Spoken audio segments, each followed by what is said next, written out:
Good. And he's messy. That. Here's how that. Wow. Off. I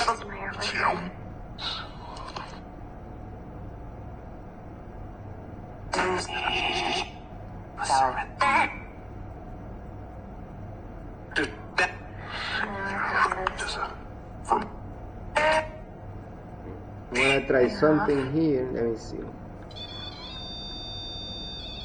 Oh wow, thank you.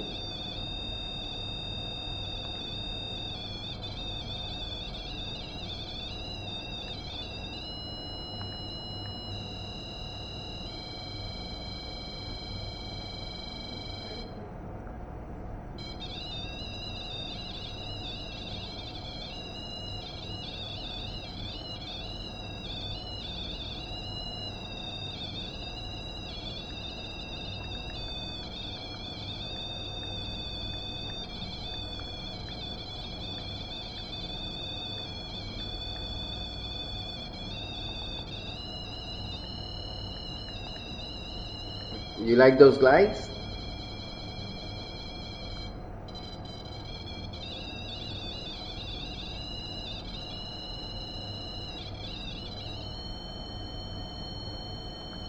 They're pretty, right?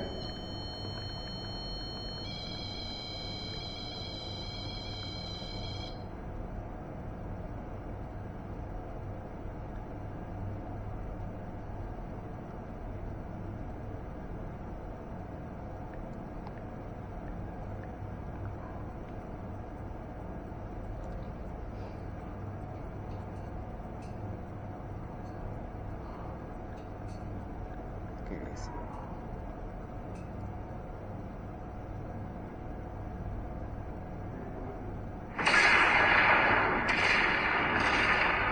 Does this sound familiar? In this episode, Let me see if I can do it.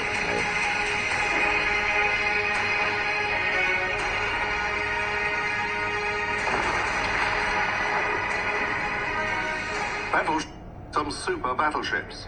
Moreover, it turned out that 3 turrets with 16-inch guns would fit perfectly instead of the 14-inch turrets presupposed by the initial design. As a result, this decision became a real breakthrough for U.S. shipbuilding.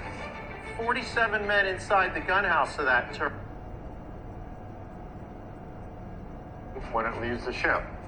These computers calculate in approximately 26 different variables, anything from barrel wear, wind speed, Coriolis effect.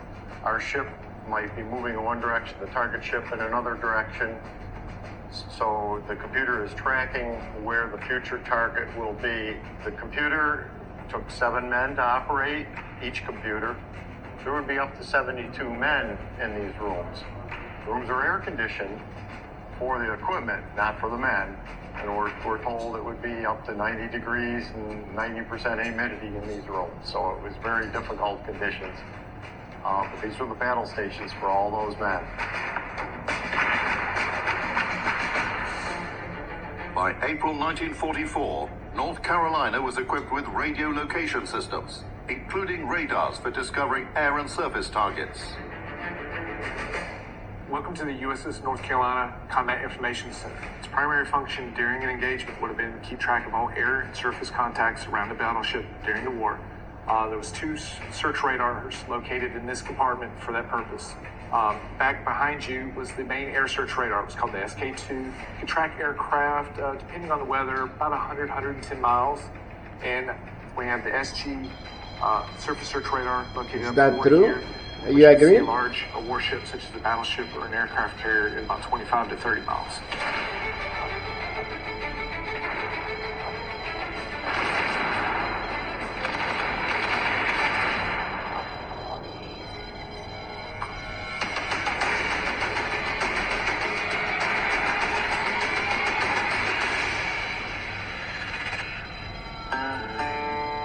Service on the battleship did not stop even for a minute, and that required a lot of effort from her crew.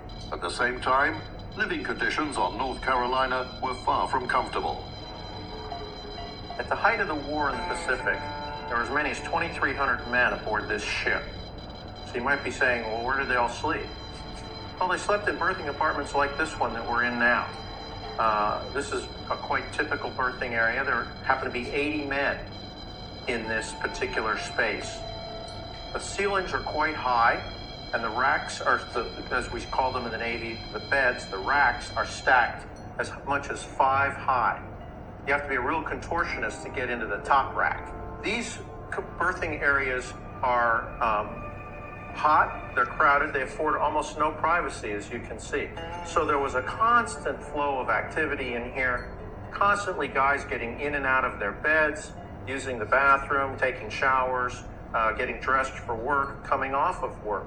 So, as I said, crowded, hot in the South Pacific in 1942. Ambient temperatures as high as 95, 100 degrees. This was what life was like for a sailor in World War II on a battleship. It was hard life.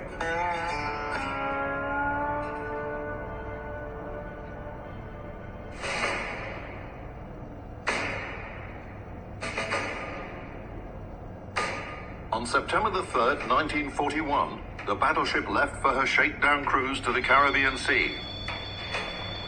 You were there? After 9 months of intense exercises and artillery practice, North Carolina set sail from Norfolk to the Pacific Ocean. By that time, the strategic situation had dramatically changed. Aircraft carriers became the main warship. As a result, North Carolina and similar ships, her sister ships, became auxiliary ships for aircraft carriers, and they completed their primary combat missions as part of carrier groups. On August the 7th, 1942, the United States began the landing operation on the Guadalcanal Island. The Japanese command concentrated their forces at the Truk base, preparing a strike against the U.S. fleet near the Solomon Islands. You take many On Japanese August 24, the Japanese airplanes? launched about 80 planes at the U.S. ships. North Carolina was escorting USS Enterprise. The ships formed a circle around the aircraft carrier with a diameter of about 2 miles. It was the first battle for North Carolina. At 1712, the dual-purpose guns opened fire on the Japanese bombers attacking Enterprise. The fire was so powerful that a dense umbrella of exploding shells covered Enterprise, and the Japanese aircraft had to turn away. Then the ship was attacked by torpedo bombers from different directions. Repelling the enemy aircraft, North Carolina unleashed such a massive barrage from her dual-purpose guns, anti-aircraft cannons and machine guns that it astounded her allies as well. Admiral Kincaid from Enterprise asked the battleship's captain, "Are you afire?" They decided that the battleship was ablaze from enemy hits. For 7 minutes of the battle, which eyewitnesses called nothing less than 7 minutes of hell, North Carolina shot down from 7 to 14 aircraft.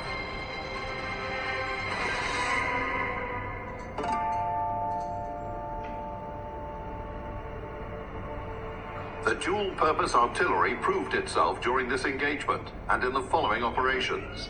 And they had a round called the AAC, or the Anti-Aircraft Common Round. It was a round specifically designed to do damage to aircraft.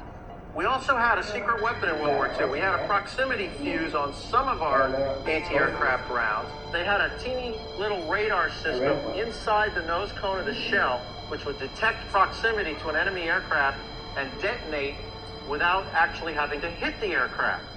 And these were very, very effective. Of course, it was top secret. Even the sailors loading and shooting the guns didn't know that they were shooting. It was a well-kept secret until after the war.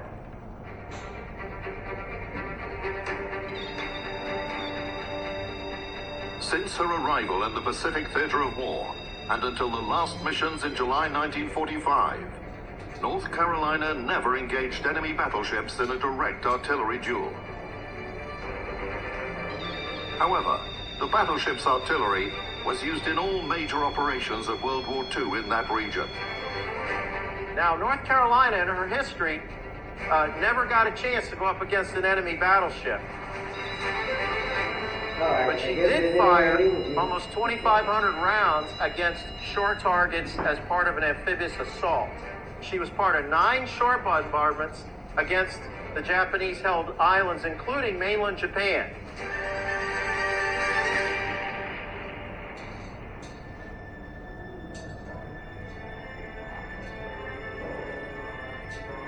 Near the end of the war, the Japanese were suffering defeats in one battle after another and losing ships and aircraft.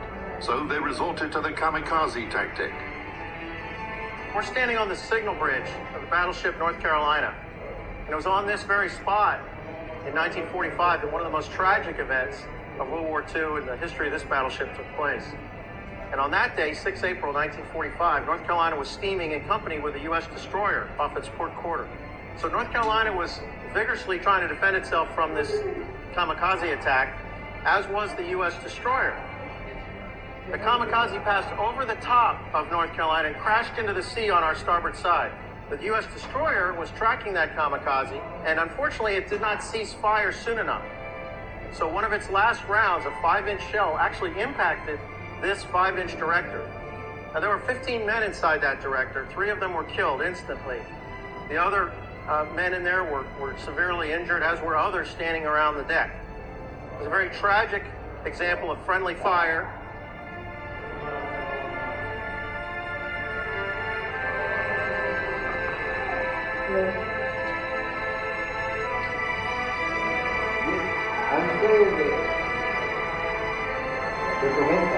Every time they say something from battle, they record. On September the 2nd, 1945, Japan signed its surrender aboard USS Missouri. The next day, North Carolina set sail back to the United States. On June 27, 1947, the battleship was officially inactivated and put into reserve in the state of New Jersey. The ship accomplished her task. Escorting aircraft carriers became their primary mission. Those were battleships that bore the main weight of attacks from the Japanese aviation, both carrier-borne and land-based and Japanese kamikaze. Thanks to battleships, aircraft carriers could complete their primary mission, which was to deliver strikes on the enemy. So this was their purpose, to escort and defend carrier task forces. North Carolina remained in reserve for 13 years. Then her name was stricken from the Naval Register. After that, she was purchased by her namesake state for $250,000 US. 2 sea-going tugs helped the battleship navigate to the city of Wilmington, North Carolina, where on April 29, 1962, she was opened as a war memorial.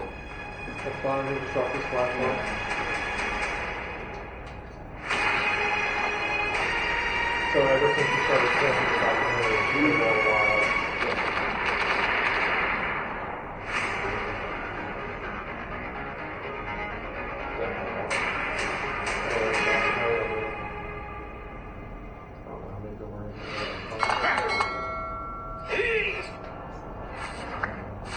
Yeah, see if you can find another about that. See if we can get that to go. Yeah. What is up, everybody? If you give us a follow, we'll give you a follow. Just bonus that we investigate Battleship North Carolina. They were designed to be the best. They met enemies face to face, endured tragedies and enjoyed victories. They went down in history due to the bravery of their crews. They are the ships that deserve to be called naval legends. Oh, that red box going off, that's great. Oh, loses more food? Sweet! Look at that. In this episode, Cruiser Belfast, the keeper of the Royal Navy's grandeur. Okay. Do you guys like the documentaries about the battle?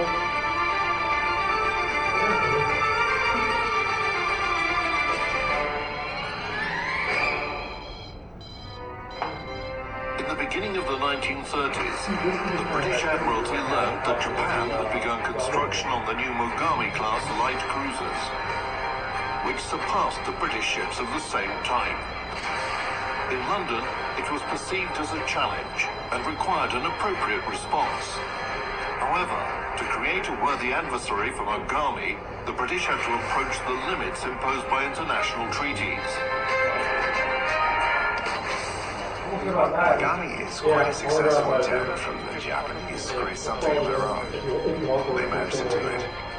However, the cruiser Mogami encouraged other naval powers to bring up the provisions of the Washington Naval Treaty. In 1934, British shipyards started the construction of light cruisers, later named the Town class, because all the ships were named after